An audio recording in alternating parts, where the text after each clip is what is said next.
Well, I think it's a short-term pain for long-term gain kind of philosophy. If you want to be a cutting-edge practice and you want to be recognized as such, you just can't claim that without coming up with the practice evidence that you actually can perform at that high level. And so it really necessitates an upfront investment in training dollars and having caseloads arranged so that you serve less clients because you're spending time developing the practice excellence of your staff.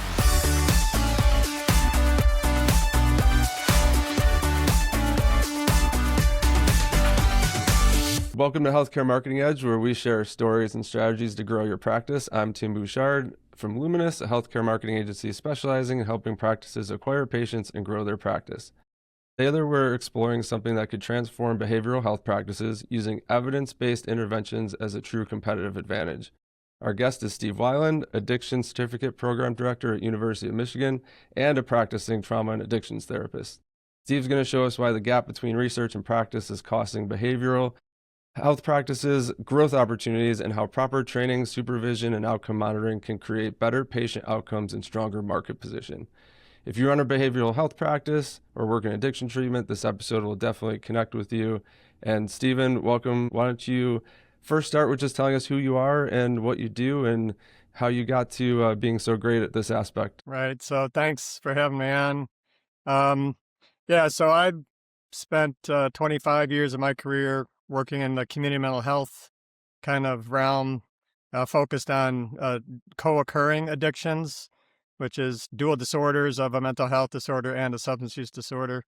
And after that, I kind of branched off into a combination of teaching and training, clinical supervision, and private practice. And so that's what I've been doing for the past several years now. And having been on the front lines as a practitioner, still in private practice, having supervised and directed different treatment programs, and now being involved on the education and training side as well, I think it's given me a very well-rounded set of perspectives that are pertinent to our topic today. Yeah, it's very unique. You're both on the academic side and you have some frontline clinical practice experience too. What uniquely have you seen from that vantage point that's led you down this idea of the cutting edge knowledge that practitioners should always be on top of? Yeah, focus or the topic of what's been dubbed the science to services gap first really started hitting hard around 2000, 2001.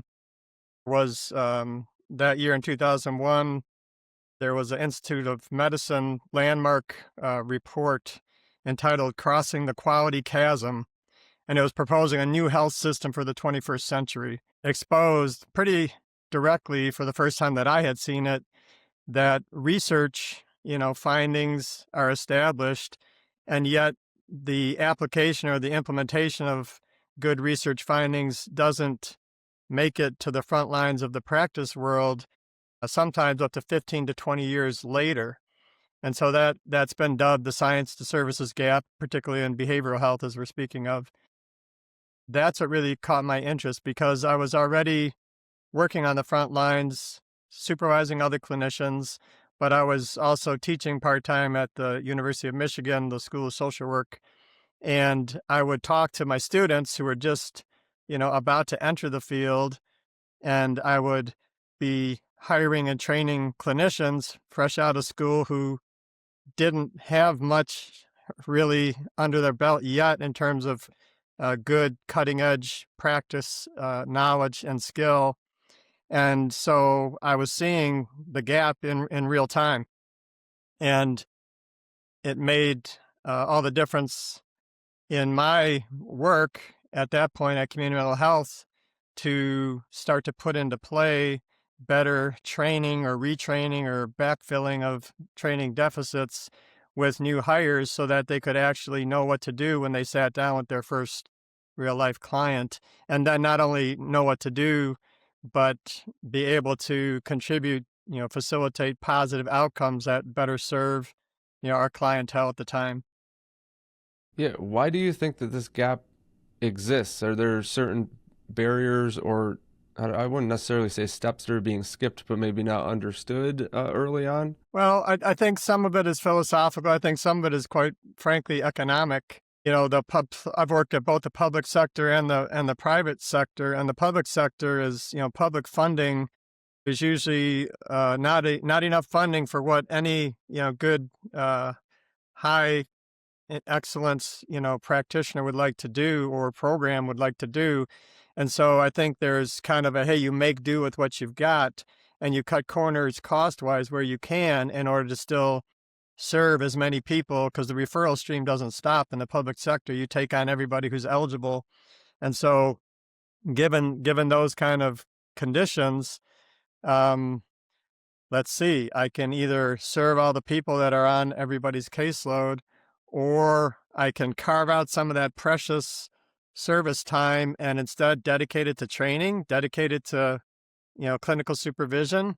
Yikes. You can understand the tension there that, managers and supervisors experience on a regular basis. And oftentimes just the sheer volume in the public sector kind of displaces, we really don't need as much clinical supervision, or we really don't need as much training. And then, but then you get the substandard results. So those are some of the limitations on the publicly funded side. On the private insurance funded side, there is typically a greater emphasis placed on training and good, clinical supervision that helps newly trained clinicians implement what they've learned, the practice knowledge and skills that they've learned. But even there, things get hot. You got, some high needs clients. And even there, in my experience, it becomes a little easier to skip the weekly supervision or to, downplay the training until the license needs to be renewed. And you got to hurry up and cobble together a bunch of CEUs just to renew your license. But by that point, it's not a more intentional, structured, effective way of equipping frontline practitioners with what they need that's actually going to improve their practice. Does that result in any consequences on the patient side? Does the gap affect them the same way it affects the practice? Absolutely. I mean, in my observation, it affects the end user, the client, because they don't get the better outcomes that they otherwise would get if their practitioner, their treatment team was better versed and more skilled and more experienced in cutting edge interventions. And so, some of the blind spot there is that if I'm a client and I'm in need, I'm in crisis, I don't know that I'm not getting the best care. I just know I'm getting something, and something is greater than zero. And so a lot of clients and even their family members and referral sources don't necessarily have the perspective to say, oh, okay, that's cutting edge quality. We'll go with that practitioner or that practice. Or saying, well, gosh, this seems kind of primitive and old school, traditional. It doesn't take into account the more innovative practices that research has identified and supports. So that level of discernment is typically not there on the part of the client or a lot of the referral entities that bring clients to care. And so it's a blind spot, and that's what allows the whole kind of dynamic to be perpetuated. What do you think the biggest difference is for the people that take the time to do this on the clinician side, and they're trained in the evidence-based interventions, they're doing CMEs, versus one that can actually take that the next step and then also implement them effectively too? Well, I think it's a short-term pain for long-term gain kind of philosophy. If you want to be a cutting-edge practice and you want to be recognized as such, you just can't claim that without coming up with the practice evidence that you actually can perform at that high level. And so it really necessitates an upfront investment in training dollars and having caseloads arranged so that you serve less clients, because you're spending time developing the practice excellence of your staff. Then and only then do you have what it takes to generate the superior outcomes that, if you're measuring them, you can then market on the basis of those several years down the road. And then by the time a practice gets well established, if they keep that up, then that's where they gain, the high quality reputation in their area, and that's where they become set. That's the long-term gain for the short-term, kind of investment pain. Um, but that takes, enlightened leadership. It takes everybody on that same page from administration down to frontline staff in order to execute that kind of multi-year, kind of a plan.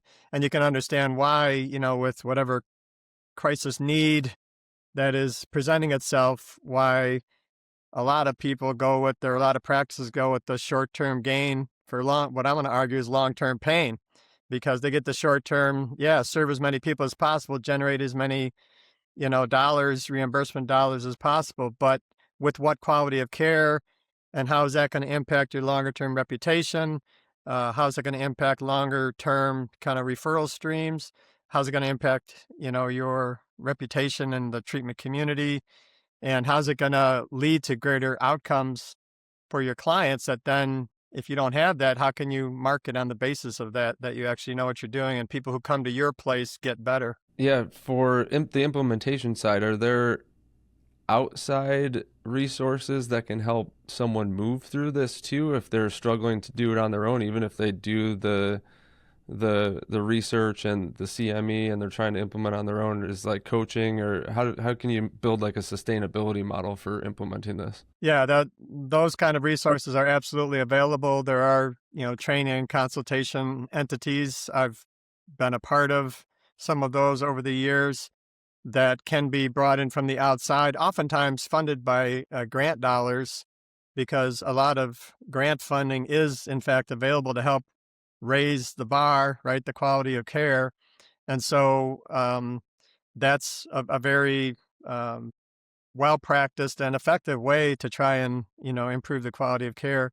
Have, one of those kind of training consultative bodies come in and work with staff, even if, or especially if you don't have the time in-house, to be able to, or the expertise in-house to have one of your supervisors or your director, be able to provide, that kind of training consultation to get the implementation in a good place so that it can be self-sustaining moving forward. Yeah, we work with one in New York State called Project Teach. It's through the Office of Mental Health, and they do a large series of CMEs, and they're always developing resources. But they help build the referral network too to try and keep all of these things connected. So I'm pretty in tune with that, and they put a lot of work into their, even at this point, self-serve CME system as well.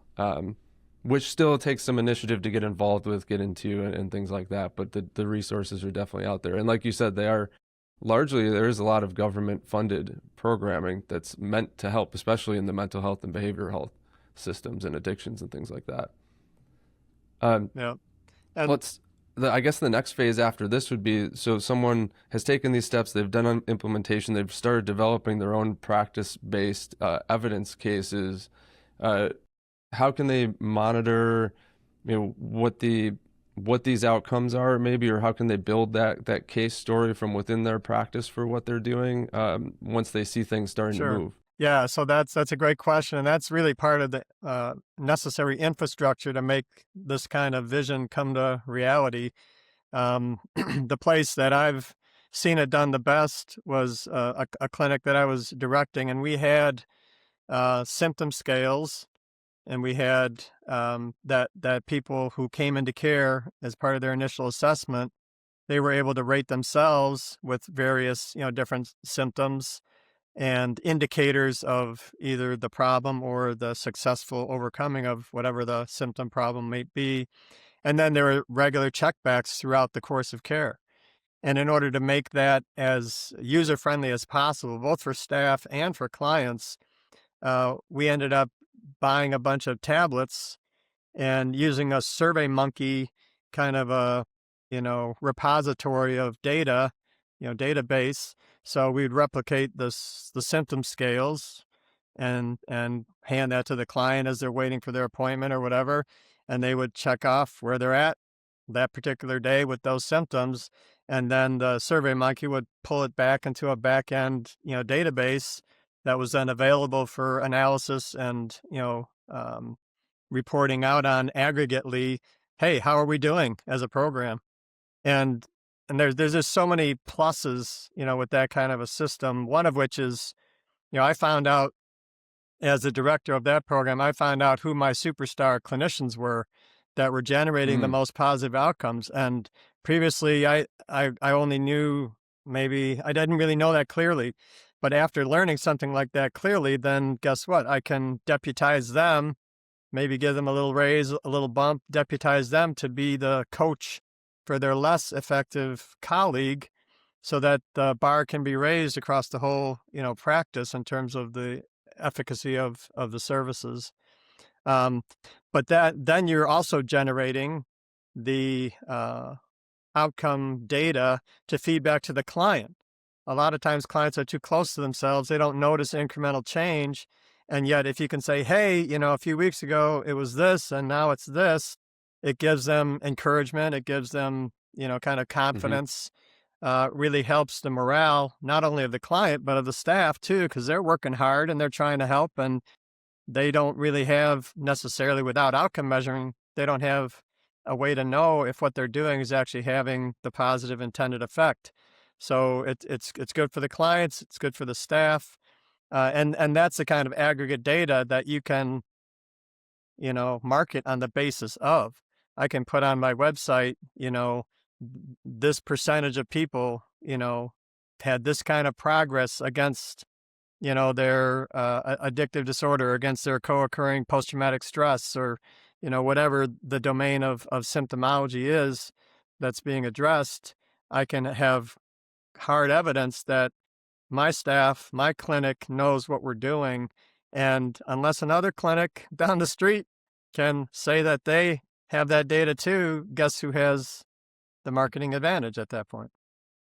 And it's quantifiable. And what's nice about that too is if you do it that way, it's generalized enough that you're only marketing outcome-based results, and it's not like individualistic, and you're clearing all this compliance hurdle stuff to be able to effectively communicate that, right? And there are a lot of, even Yeah, just from the data retention systems, there's a lot of, these names that we all know about from the PHI, EHR systems that are out there, that'll do some of this collection for you along the way too as well. And then you can true. satisfy the data compliance, the patient experience, and be able to compile all that data for your marketing messaging. So that's definitely a piece to put in there. Is there anything you're also probably using that data to effectively bring along the patient through the journey too? It's not just for the marketing side. You're able to probably figure out one from an operations and process standpoint, or care standpoint, I mean, to how to improve things. You're also improving staff, and you're improving your messaging and differentiation in the market. Yeah, all the above. It truly is a win-win-win, kind of arrangement. And some of the ways that that happens with individual clients is that, there is such a thing as goodness of fit between practitioner and client. And sometimes, the initial assignment doesn't end up being the best, goodness of fit that you can otherwise offer if you have choice among a team of practitioners at your place. And so if it's just not working out and I get early kind of warning system, I get wind of that because, oh, the outcome measures aren't trending positively like I would expect them to, then I can do an early intervention and say, hey, maybe you guys just aren't, the best fit for each other. And how about, trying either a different practitioner or trying a different intervention, approach, because there's goodness of fit with regard to clients and particular interventions versus other ones. And it's just such a benefit to have an early warning system where you can make those adjustments without losing the person who votes with their feet because they've been there for a long time and it hasn't been working for them. So yeah, that's absolutely, and it's like you mentioned, it's HIPAA proof, in terms of the aggregated data, um, and it can also be used as the part of the data upon which you can apply for grants, and curry favor with, what's happening in your state's capital in terms of decisions being made for, funding for hmm behavioral health. If you have data that, shows that, yes, what we're doing actually works. A lot of people in the general public, and I think maybe even some politicians who haven't necessarily become more informed, kind of there's like this mystification around behavioral health and mental health and addictions care. It's like it just seems like you're throwing darts and hoping something sticks. And the reality is that with evidence-based practice, you have the ability to say, no, we can demystify it for you. We can show you that these symptoms decline over time when you use this intervention by a practitioner who's appropriately trained and supervised. We can, kind of build the confidence of anybody who's a stakeholder at whatever level, especially at the systems level, anybody who's a stakeholder whose opinion and position may help to, unlock additional funding moving forward or continue existing funding if it's necessary. Yeah, we see that too. We're getting feedback through the CME programs back to OMH. They're getting their funding through the states, going back through to the programs and the practitioners. It's a big eco cycle. The one thing you touched on, and I wouldn't say glossed over, but we can dig one more step deeper into it, is from a practice growth standpoint, you obviously want patient retention in the sense that if they need help, you're always there to help them. But staff retention is a big deal too. And sometimes we just forget that good teams are always looking to make sure they're doing the best for the people that they serve. Absolutely. Absolutely. And there's a particular trend line since COVID where, good professionals are hard to find. A lot of people retired. A lot of people, kind of bowed out of, high needs kind of therapy, behavioral health care practices. And so that just ups the ante even more. If I get a good person, I want them to be so satisfied working at my shop that they don't want to go anywhere else. And how do you do that? Well, a lot of people don't self-select into human services to get, filthy rich. So why do they self-select? Well, they self-select because they want to be helping people and they want to be effective at helping people. And if I can give my staff the training and the supervision, the support that they need to do really, really good jobs with their clients, then it's another part of that win-win-win. They get to have a professionally satisfying, fulfilling experience. They get to see the clients that they're working with get better. I get to compensate them well because they're generating, the kind of quality that attracts a steady stream of referrals and whatever other, ancillary funding that I can attract with those good outcomes. And it ends up being, kind of the best of all behavioral health worlds. Yeah, you can't be a practice that supports patients that doesn't support the providers supporting those patients. It's a whole ecosystem of support from the top down. It's a really big deal. Absolutely. Is there anything that we haven't brought up yet that you wanted to make sure we touched on before we wrapped up on this aspect of it? Well, I think one thing, just to raise some awareness, one thing that people might believe is that somehow like master's degree programs at universities in helping professions like social work or psychology or, professional counseling, some people have the belief or the expectation that that's where all the good training takes place that should equip a graduate to be able to hit the ground running. And that simply is not true for a number of reasons. It is not true. I mean, the standardized, accreditation of standardized programming in master's programs, you talk about a science to services gap that we've been talking about. There's a lag time, in terms of new research findings making their way into accredited, curricula.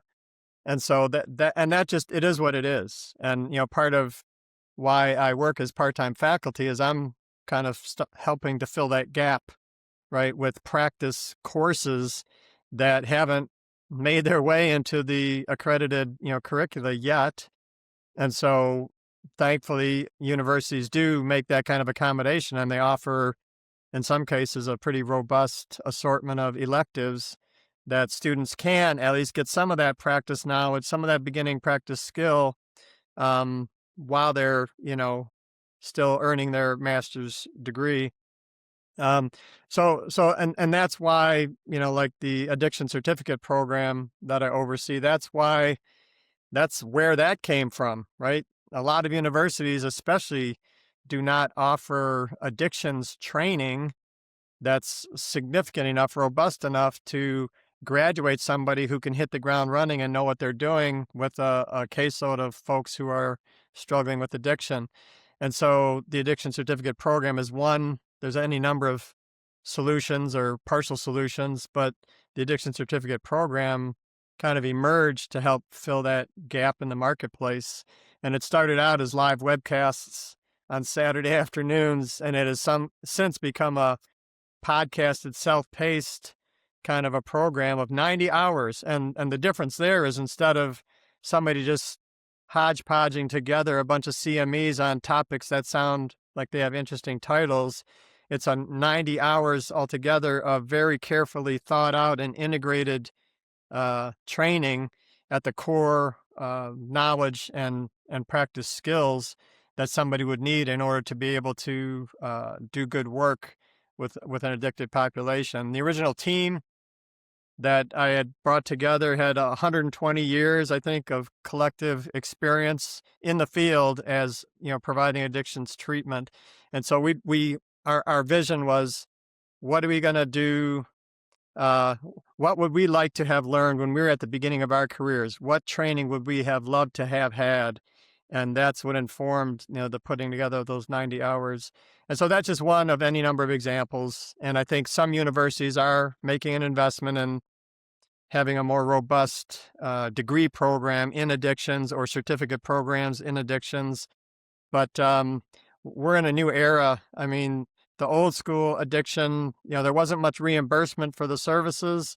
Many people were in recovery themselves, and not to diminish that at all, but many of those folks were able to pass on to clients what they had experienced themselves, but they didn't have other training necessary to flesh out or, more comprehensively offer, different interventions for different goodness of fit with different people.